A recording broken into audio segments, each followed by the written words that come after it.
In this video, I want to talk a bit about the role of the left hand in jazz piano. And this was prompted by a recent comment from Jean Laguerre in our channel, who says if I could make a request, it would be for more solo piano type things, just arrangement ideas and how to fill in the gaps in melodies, comping for yourself, stuff like that. So in this video, I'm going to focus on 4 different things that the left hand can do. And this is very specific techniques for the left hand when doing solo piano. I'm going to go through them kind of one by one, but they sort of all fit together. Now, we're going to focus on the tune But Beautiful, and I'm going to play it for you in just a little bit. But let's take it apart right now and take a look at the 4 things that the left hand can do. The first one is kind of important with solo piano, and that's to handle the bass notes. And you don't always want to just do that. For example, if you take a look at the chords here, if you just play the bass notes, then it's going to sound kind of boring. For example,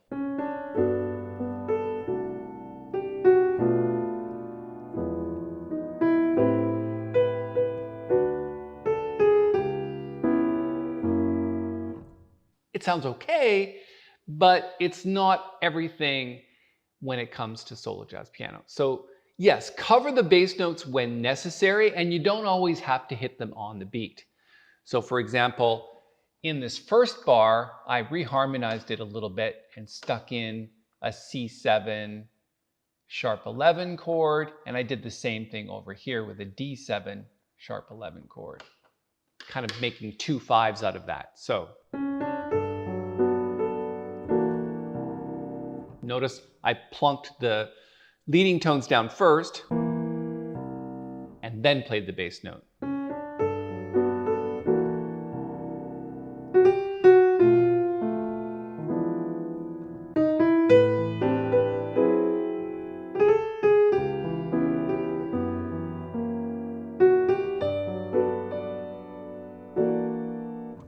So you can see throughout that, the bass note is just one of the things that the left hand can do. The next one would be to cover what we call leading tones. Leading tones are typically the 3rd and the 7th of the chord. They dictate the type of chord that it is, whether it's a major chord. So if we're in G major, this would be a major chord. So I'm talking about the 3rd and the 7th. If it's a minor chord, it would be a minor 3rd and a 7th. And if it's a dominant chord, it would be a major 3rd and a dominant 7th. So those are the leading tones, the 3rd and the 7th. So what the left hand likes to do is cover either the 3rd or the 7th or both of them together. So for example, right now in the left hand, it's covering the 7th, which is the F sharp. And then it does the 3rd and the 7th. And then we plunk down the bass note. And then the root and the 7th of B half diminished 7th. And then it's just playing the root of E7. Now there's an example where it's playing the 3rd, the root, but also the 5th as well. It's pretty common in solo jazz piano where it's doing the 5th and also the 3rd.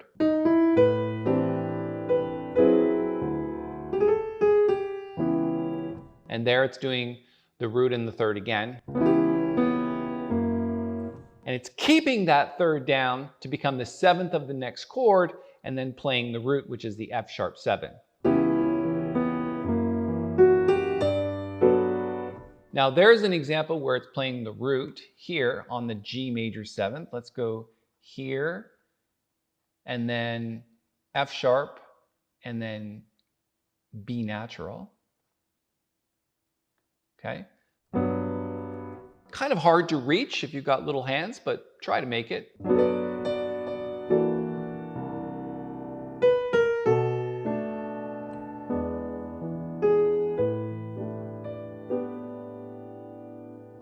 So that's the second thing the left hand does, is cover those leading tones. The next thing, and number 3 that I want to focus on, is what we call rootless voicings.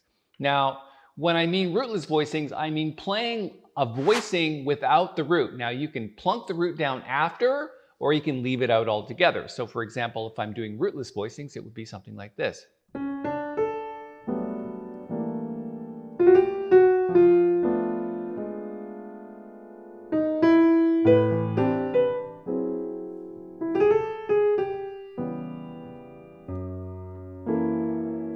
Now, I'm playing roots in certain places, but for example, on this B half diminished seventh and E7 flat 9 chord, I just played this voicing and then just changed one note to become the third of the E7 chord, which is a G sharp.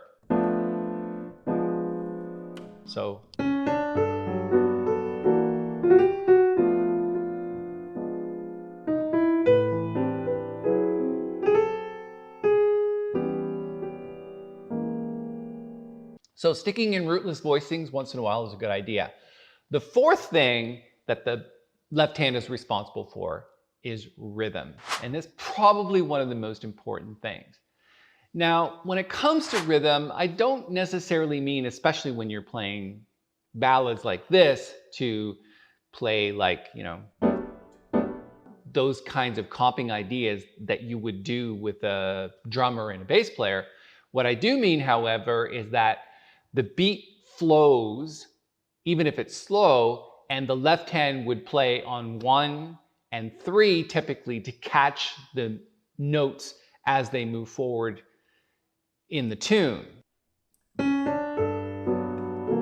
It's playing 1 and 2 on the G, and then 3 and 4 on the C. Does that make sense?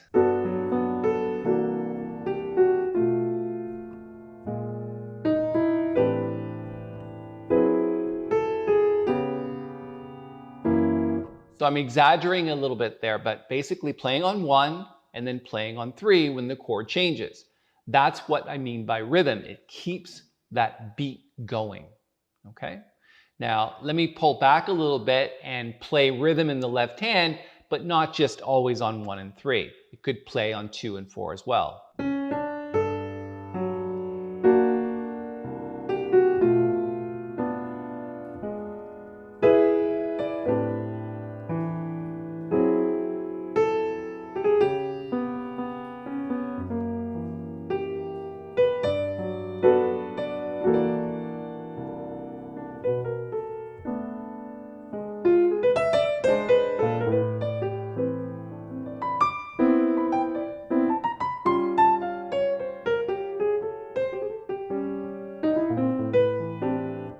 Let's actually switch to the next section and maybe take a look at some of these ideas for that section.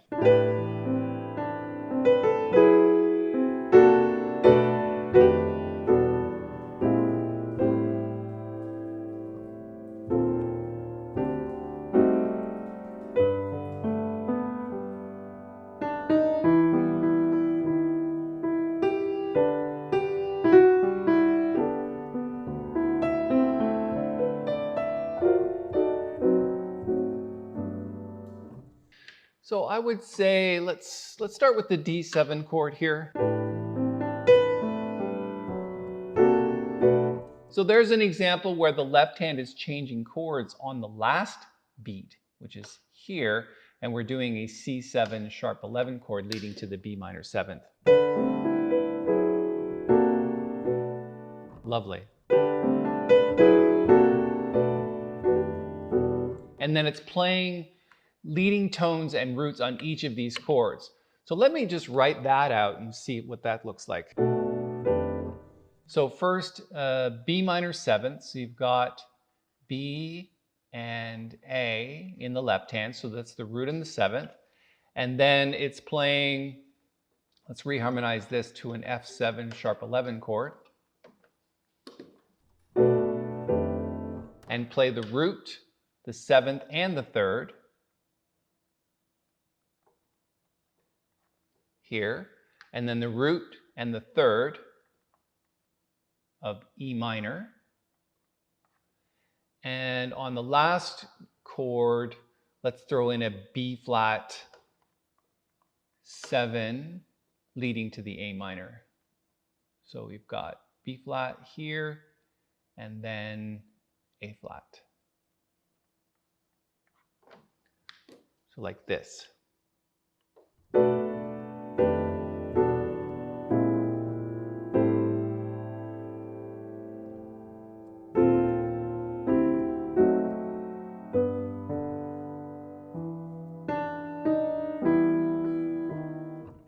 And then here, if you take a look at if you take a look at these chords, you've got E minor to E minor major 7th to E minor 7th. So those are leading tones that are falling in half steps. So this is what's called a line cliché. And if there was a fifth thing that the left hand would do, it would be to cover those line clichés. So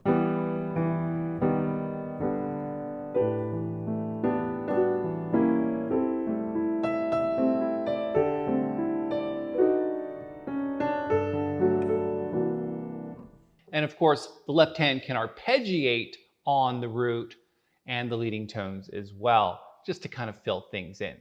So there's 4 great ideas for your solo piano. Let me play the tune for you through now and try to hear some of the ideas that I'm talking about as I play through it. When I come back, I'll post a link to this sheet music.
All right, so there's But Beautiful, and I hope you heard some of the left-hand solo piano ideas that I threw in there. We did talk about 4 main ones here. The first one was cover the root. The second one was take care of leading tones. The third one was rootless voicings. And the fourth was to keep the rhythm going. I hope you heard all 4 of those in that solo piano rendition. Let me put a link to the sheet music up here in the corner. It's just the lead sheet, but it does contain the chords, so you can practice it. It is a very important standard in the jazz standard repertoire. If you like this video, give it a thumbs up. I'd appreciate that. If you want to subscribe to the channel, that'd be awesome. Just hit the little bell when you do, and you'll be notified of all the upcoming videos that we're making. And if you want to go check out some other things at jazzmental.com, we've got other lead sheets, entire arrangements, we've got backing tracks, and just a whole bunch of things that you can catch, and a bunch of free downloads as well. Thanks so much for your time. I will see you in the next video.